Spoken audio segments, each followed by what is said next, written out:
kulanti wanaagsan dhammaan daawadayaal meel kastoo aad ku sugan tihiin. halkani waa shabakada ciyaaraha ee malcab. aanu idinku soo dhaweyno barnaamij gaar ah oonu ka diyaarinay koob Reagan ay ku guuleysatay habeennimadii xalay ahaa kooxda Barcelona. aanu ku bilownay ee kooxda Barcelona ayaa xalay markii afraad oo xiriir ku guuleysatay koobka Spain ee koob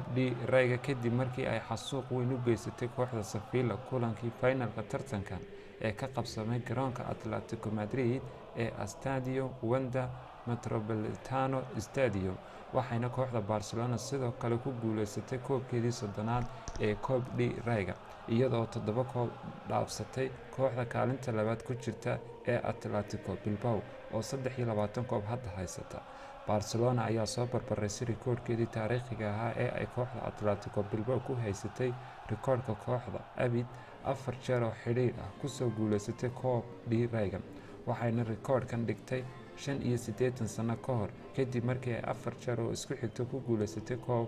koob Reagan sanadihii 1930, 31, 32 ilaa 33 tirsiga miilaadiga, balse hadda Barca ayaa noqotay kooxda labaad ee rikoodhkan gaadhay. waxaa guusha Barcelona ku hogaamiyey Luis Suarez oo 2 gool dhaliyay halka Lionel Messi oo 1 gool dhaliyay isla markaana uu 2 gool caawin ka sameeyay kulankan. waxaana sidoo kale min 1 gool dhaliyay Andres Iniesta kabtaanka kooxda oo oohinta xitisan kari waayay iyo Philippe Coutinho oo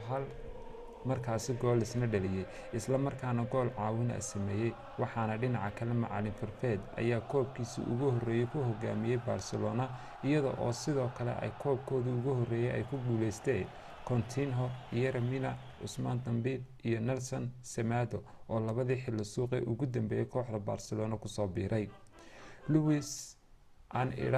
Lionel Messi ayaa noqday xidigii labaad ee abid 5 gool final oo kala duwan oo koob Reagan goolal ka soo dhaliyay, wuxuuna berbereeyay halyeygii Atletico Bilbao ee Telmo Zarra kaas oo sanadkii 1942 miilaadiga awooday inuu 5 kulan final oo kala duwan oo tartanka koob Reagan uu goolal ka soo dhaliyay. kooxda Barcelona ayaa kulankan iskeentay iyada oo doonaysay in ay markii afraad oo xiriir ah ku guuleysato koobka Spain ee koob Reagan iyadoo isha ku haysay in ay barbarayso rikoodhka taariikhiga ah ee ay kooxda Atletico Bilbao koobkan ku dhigtay 85 sano ka hor, markaasi oo ay noqotay kooxdii ugu horeysay ee 4 koob oo xiriir ah soo qaaday tartankan koob Reagan loo yaqaano.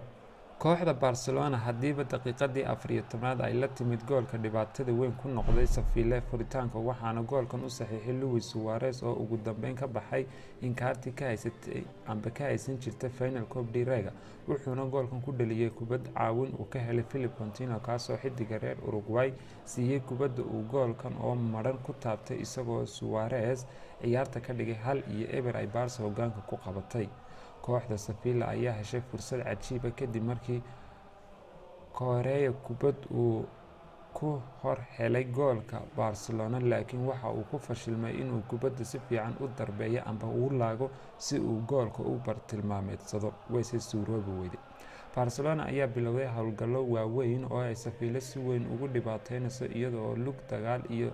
goolal kale ugu taagnayd, halka lugta kale ay ku ilaashanaysay goolka ay hogaanka ciyaarta ku heshay. laakiin Sevilla ayaa u muuqatay mid taatiko amba khibrad ahaan looga badinayay.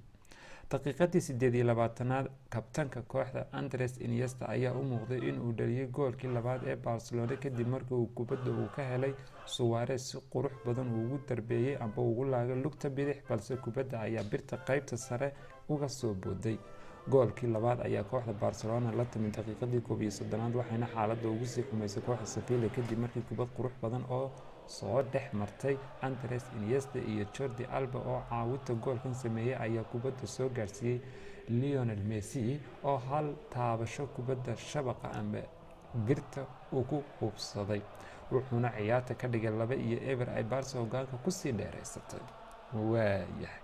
Lionel Messi ayaa goolkan ku berbereeyay halyeygii hore ee kooxda Atletico Bilbao ee Telmo Zarra kaas oo sanadkii 1950 awooday in 5 kulan final oo kala duwan oo koob Reagan uu goolal ka soo dhaliyay, wuxuuna Messi awooday inuu finalkan shanaad ee koob Reagan uu isna goolal ka soo dhaliyay. sidoo kale goolkan ayaa Lionel Messi ka caawiyay in xilli ciyaareedkii 9aad oo xidhiidh ah uu tartamada oo dhan kasoo dhaliyay 40 gool ama wax ka badan. Messi iyo Suarez si la mid ah Coutinho iyo Iniesta ayaa nooc kasta oo dhibaato ah ku abuurayay Sevilla oo si xun u kala daadatay markiiba. Goolhaye Osorio oo ah kooxda Sevilla goolhayeeda ayaa wacdara la kulmay daqiiqadii 33aad waa markii Lionel Messi kubadda looga daba tuuray difaaca Sevilla kula soo baxay Mr. Osorio, laakiin calanwadaha ayaa ku tilmaamay in uu xiddiga reer Argentine offside ku jiray, inkastoo uu ahaa go'aan su'aal la iska weydiiyay in uu offside ahaa iyo isla kubadda uu soo raacay. waxa uu Luis Suarez soo bandhigay bandhig la yaab noqday daqiiqadii 40aad, wuxuuna si qurux badan u dhammaystiray goolka saddexaad ee Barcelona kadib markii uu kubad caawin dilaa ka helay Lionel Messi. Wuxuu Suarez iska caabiyay laba difaac oo kooxda Sevilla oo eryanayay amba baacsanayay, wuxuuna ciyaarta ka dhigay 3-0 ay Barca ku xasuuqayso kooxda Sevilla. markan way dhaaftay markii la oranayay hogaanka ayay Barcelona haysaa, meesha waxa socda markan wixii 3 gool ka dambeeya xasuuq. qaybtii hore ciyaarta ayaa Barcelona shaqadeedii ugu badnayd sii qabsatay iyadoo Sevilla ku abuurtay nooc kasta oo dhibaato ah, waxayna kooxda Sevilla markaasi dariiqa u saarneyd in koobkii afraad oo xidhiidh ah ay dhagaha qabsato. qaybtii hore ciyaarta ayaa lagu kala nastay 3-0 ay Barcelona hogaankaba haysato. markii la iskugu soo laabtay ayay Sevilla shaxdeedii isbedel ku sameysay, waxaana kaydka laga soo saaray Sandro waxaana la saaray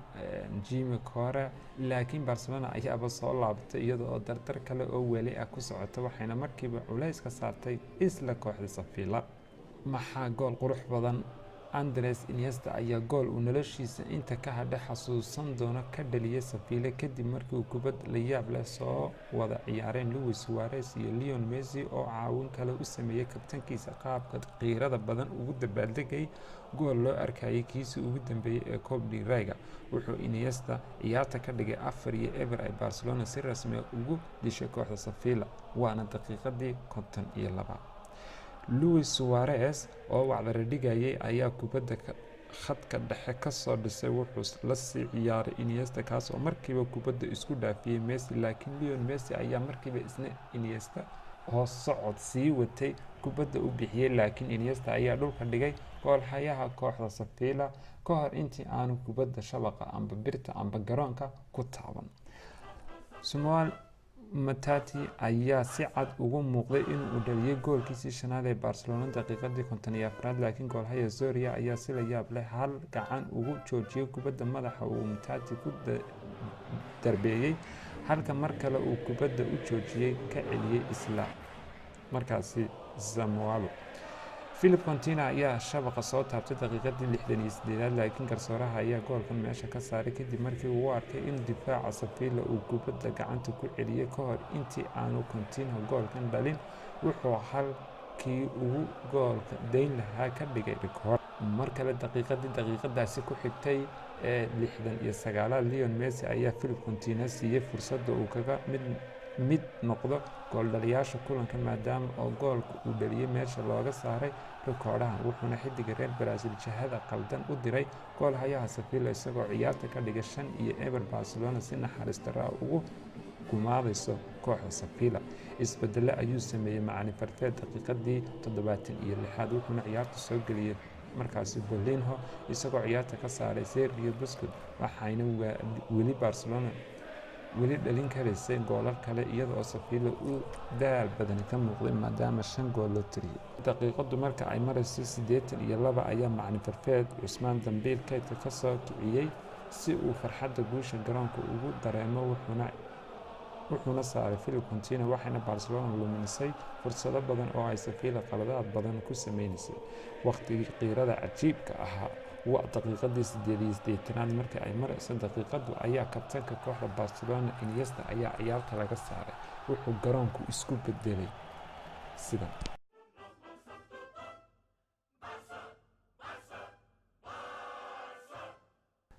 dabcan waad garan karaysaa inuu garoonku isku bedelay mid qiiro leh kadib markii ay jamaahiirta Sevilla iyo kuwa Barcelona hal mar isku taageen kabtanka Barcelona ee waqtigiisa Barca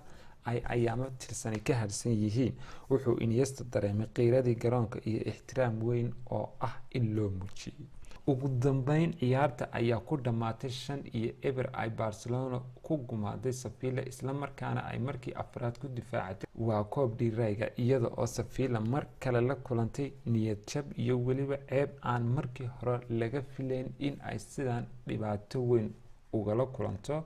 kooxda Barcelona oo koobkan ku guuleysatay. Cajiib.